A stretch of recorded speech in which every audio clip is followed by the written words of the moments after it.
Bom dia, graça e paz da parte do nosso Deus, o Pai, o Filho e o Espírito Santo, amém? Vamos estudar o livro de 1 Coríntios e depois o segundo livro de Coríntios, amém? Nós quero falar para vocês que o livro de 1 Coríntios, amados, ele tem 16 capítulos. É um livro muito bom para que nós possamos colocar como princípios de vida diária para mim e para você. E aqui fala sobre as nossas motivações, sobre o nosso comportamento, que são extremamente, eu vou usar assim, exacerbando, extremamente importantes para Deus. E aqui fala, no capítulo 13 de Coríntios, né, nós conhecemos bem essa passagem, fala sobre o amor, né? E se você e eu quisermos andar em amor, né, vamos aplicar esses princípios que estão contidos aqui nesse capítulo 13 de 1 Coríntios, amém? E o conselho de Paulo para nós aqui nesse livro, que eu vou fazer um esboço, uma explanação do capítulo 1, né, de Coríntios, que fala sobre a gratidão de Paulo. Paulo fala sobre as divisões na igreja. E Paulo fala sobre a sabedoria e o poder de Deus, meus queridos. É muito bom. Eu estava lendo e meditando. Então, eu quero fazer um resumo do capítulo 1. Coríntios, 1 Coríntios, ele abrange, isso é uma introdução que eu quero fazer, amém? Talvez eu fale capítulo 1 de Coríntios, a parte 1 e a parte 2. Então, 1 Coríntios, ele abrange uma variedade de assuntos. Está cheio de informações que são informações práticas para a sua vida diária e para a minha vida diária. E fala de uma forma muito simples, né? Fala sobre as motivações do nosso coração, do nosso comportamento como filhos de Deus, como crentes em Jesus Cristo. E é muito importante para Deus. O apóstolo Paulo é quem escreveu essa carta, que foi escrita, irmãos, cerca de 55 anos depois de Cristo. E essa carta foi escrita, especialmente dirigida pelo apóstolo Paulo aos cristãos de Corinto, que era uma cidade rica, lá no mar Mediterrâneo, e por onde todas as pessoas de todas as culturas, de todas as religiões costumavam passar por ali, andar por ali. Então tem um histórico bem diversificado de todos esses tipos de pessoas, de diferentes experiências religiosas, e que muitas vezes causaram muitos problemas na igreja. E geraram, então, uma necessidade do apóstolo Paulo escrever esta carta. E o texto de 1 Coríntios, ele trata de tudo. Se você ler, você vai entender conforme nós formos estudando. De assuntos espirituais, fala sobre os dons do Espírito Santo, fala sobre a importância da unidade entre os crentes, a fé e a confiança em Deus. Fala até de como nós devemos nos portar na igreja. Nos aconselha, amados, quanto às questões práticas, até como alimentação saudável, o cuidado com o nosso corpo, o modo de nós lidarmos com o dinheiro, com os bens. E eu quero dizer assim que talvez a questão mais importante desse livro é que esse livro ele nos dá a definição mais extensa e vivida da Bíblia sobre o amor, que está no capítulo 13, e nos mostra como nós andarmos em amor. E Paulo fala aqui, no capítulo 13, nessa introdução que eu estou dando, depois nós vamos estudar esse capítulo, que sem o amor nada somos, né? Então, eu quero pedir ao Senhor Jesus, nesta manhã, que você, tanto eu quanto vocês que me ouvem, que vão estudar comigo o livro de 1 Coríntios, você possa aplicar todos esses excelentes ensinamentos, irmãos, bem variados em todos os assuntos e aspectos das nossas vidas. O grande conselho que Paulo nos dá aqui sobre o amor, que façamos tudo com amor. Amém? Quero agora dar início fazendo um resumão de que Paulo, ele começa essa primeira carta aos Coríntios dando primeiramente graças a Deus pelos vários dons que essa igreja recebeu do Senhor. E ele trata de 2 problemas que a igreja de Corinto estava enfrentando. Ele escreve aos crentes em Corinto. Ele escreve a todos os crentes, porque essa carta chegou até a mim e a você que somos crentes em Jesus Cristo. E Paulo deseja, na abertura dessa carta, ele fala assim: Paulo, chamado para ser apóstolo de Cristo Jesus, pela vontade de Deus, e o irmão Sóstenes. Aí ele dirige a palavra à igreja de Deus que está em Corinto, aos santificados em Cristo Jesus e chamados para serem santos, juntamente com todos os que em toda parte invocam o nome do Senhor Jesus Cristo, Senhor deles e nosso. A vocês, graça e paz da parte de Deus, nosso Pai, e do Senhor Jesus Cristo. E Paulo, ele é tão maravilhoso nessa carta que eu vou fazer questão de ler, irmãos, o versículo 4 até o 9. Ele fala assim: sempre dou graças a meu Deus por vocês, por causa da graça que lhes foi dada por ele em Cristo Jesus. Olha só, pois nele vocês, se dirigindo aos Coríntios, à igreja de Corinto, ao povo de Corinto, mas essa carta é para você e para mim, essa saudação também chegou até a nós. Aí ele fala assim, verso 5, pois nele vocês foram enriquecidos em tudo, isto é, em toda palavra, em todo conhecimento, porque o testemunho de Cristo foi confirmado entre vocês, de modo que não lhes falta nenhum dom espiritual, enquanto vocês esperam que o nosso Senhor Jesus Cristo seja revelado. Ele, Jesus, irmãos, olha, os manterá firmes até o fim, de modo que vocês serão irrepreensíveis no dia de nosso Senhor Jesus Cristo. Fiel é Deus, o qual os chamou à comunhão do seu Filho Jesus Cristo, nosso Senhor.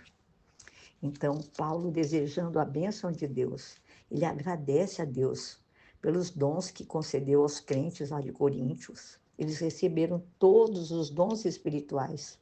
E Paulo agradece a Deus pela garantia que Deus deu aos crentes de Corinto. E então, Paulo aborda aqui, ele trata de 2 dos vários problemas que a igreja de Corinto enfrentava. E ele fala, né, de um culto personalista. Alguns eram fãs de Paulo, outros de Apolo, outros de Simão, outros de Simão Pedro. Então, aparentemente, havia uma discussão que girava em torno de quem os havia batizado, né? Então, Paulo, ele repreende, atingindo até seu próprio fã-clube, eu vou usar assim, né? Aquelas pessoas que ficam idolatrando o pastor, sabe? Que idolatra o homem, né? Mas Paulo, ele, até aqueles que faziam parte, né, do chamado fã-clube, ele advertiu-os com uma firmeza muito grande. Aí Paulo fala assim: por acaso foi Cristo crucificado em favor de vós? Vocês foram batizados em nome de Paulo? Aí ele fala que Jesus não o havia enviado para batizar, mas sim para pregar o evangelho. Então, a igreja de Corinto tinha esse problema, eles estavam exaltando a sabedoria humana. E Paulo, ele contrasta isso. essa egocêntrica sabedoria humana com a sabedoria eterna de Deus. E ele fala sobre a sabedoria de Deus, ele fala daquelas pessoas que eram descrentes, os judeus e os gentios, e para os judeus que exigiam sinais sobrenaturais, ele fala que eles se tornaram uma pedra de tropeço na vida da igreja. E para os gentios, ele fala para que eles não dependiam de vã filosofia, que tudo aquilo tornava-se tolice. Aí ele fala que tanto crentes judeus como gentios representa tanto o poder quanto a sabedoria de Deus. Ele fala sobre os resultados da sabedoria de Deus, que ela é utilizada para destruir a sabedoria humana, que a sabedoria de Deus ela é usada para libertar o pecador arrependido. E a razão de ser da sabedoria de Deus é a cruz de Cristo para salvar as pessoas. Então, ele fala que Deus, ele se deleita em usar coisas tolas, coisas fracas, pessoas humildes, desprezadas, para invalidar as coisas sábias, aqueles que se achavam fortes, exaltados, respeitados. E Paulo faz essa observação, ele relembra aqueles arrogantes coríntios com muito tato, que eles mesmos não possuíam elevada sabedoria acadêmica. Então, essa comparação que Paulo faz aqui entre a sabedoria humana e a sabedoria de Deus, amados, é para você e para mim nos nossos tempos atuais. Porque ele fala que a mensagem da cruz, no verso 18, a mensagem da cruz é loucura para os que estão perecendo, mas para nós que estamos sendo salvos é o poder de Deus. Porque está escrito assim, irmãos: destruirei a sabedoria dos sábios e rejeitarei a inteligência dos inteligentes.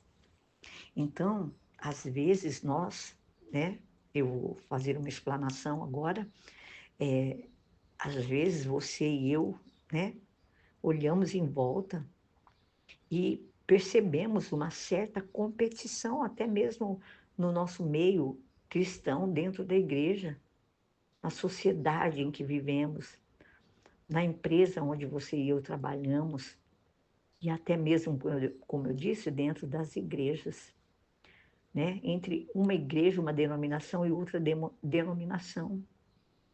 E a Bíblia fala para nós claramente aqui, 1 Coríntios, capítulo 1, do versículo 10 ao 17, irmãos. Ele fala assim: irmãos, em nome do nosso Senhor Jesus Cristo, suplico a todos vocês que concordem uns com os outros no que falam, para que não haja divisões entre vocês. Antes, que todos estejam unidos num só pensamento, num só parecer. Olha que coisa linda. Então, Paulo nos exorta aqui, né? Nós somos chamados para sermos santos, sermos um com Cristo.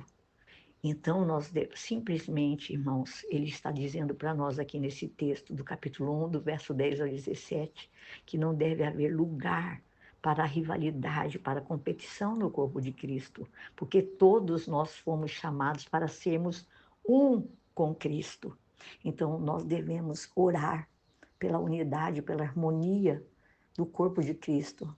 E o que depender de você e de mim, vamos fazer o possível para promover essa unidade aonde você estiver, que não seja só dentro da igreja, que seja na sua casa, na sua família, no trabalho, em todas as áreas das nossas vidas, porque Deus, amados, Ele trabalha, nós vemos isso aqui nessa carta de 1 Coríntios, que Deus trabalha através de pessoas que são imperfeitas, né? Nós até somos chamados de vasos de barro. Muitos usam uma expressão assim, potes quebrados. Todos nós somos falhos. E muitas vezes, quando Deus usa um homem ou uma mulher revestida do Espírito Santo, quando eles olham para nós ou para você, ou para as pessoas que são instrumentos de Deus aqui na Terra, eles veem coisas extraordinárias acontecendo. E eles percebem que é Deus que está trabalhando. Porque sem Ele, irmãos, sem Deus, nós não podemos fazer nada, né? Nós não poderíamos executar tamanhas grandezas de Deus no nosso meio cristão. Então, eu creio que qualquer pessoa que realmente conheça você ou a mim, ou um servo ou um homem de Deus, eles não vão ter dificuldade de admitir que aquela pessoa está sendo usada pelo Espírito Santo. Então, nós vamos dar glórias a Deus, glórias ao Senhor, não pela vida da pessoa, porque todos nós somos imperfeitos e as pessoas muitas vezes conhecem as nossas limitações. Mas Deus é muito claro aqui na palavra, ele diz que Ele escolhe o que é fraco, o que é loucura para o mundo, de propósito, para que nenhum ser humano, irmãos, possa ter a pretensão, sabe, de se achar, de se gloriar na presença de Deus. Imagine você, irmãos, a Bíblia fala para nós que nós somos vasos de barro, mas que há uma glória de Deus dentro desse vaso de barro, há uma luz de Deus, né? E que o Espírito Santo usa não porque é perfeito, é através das nossas imperfeições. Então, você e eu vamos pedir ao Senhor que, através das nossas imperfeições, Ele possa operar através de nós, através das nossas fraquezas. Peça ao Senhor e o Senhor vai nos surpreender e Ele pode realizar grandes coisas através das nossas vidas, né? E aqui em Coríntios nós vamos aprender no capítulo 2 que nós somos ensinados, que é para nós não basearmos a nossa fé, nossa esperança, confiança na, na sabedoria humana, mas sim no poder de Deus. Então, em nome de Jesus, você e eu devemos compartilhar esse evangelho com outras pessoas. Entre no canal, dê um joinha, espalhe a palavra de Deus. Aí, muitas vezes, você vai pensar assim, ai, não sei nem o que eu vou falar. Passe a palavra de Deus à frente. Nós vemos aqui que Paulo era um grande evangelista, ele era mestre. E ele não contava com o discurso todo na sabedoria humana, não. Com a habilidade que ele tinha de não. Ele dependia do Espírito Santo. E era através do Espírito Santo que ele falava, por meio do Espírito Santo. E eu quero dizer a você que é por meio do Espírito Santo que eu também estou dando esse estudo para vocês. Eu estudo, eu oro, eu busco. Assim você também vai orar, vai estudar, vai ler. Irmãos, leiam esse capítulo 1 de 1 Coríntios, onde Paulo fala sobre Jesus Cristo, que Jesus Cristo, irmãos, ele é a sabedoria e o poder de Deus na vida de qualquer crente, na vida de qualquer homem e de qualquer mulher de Deus.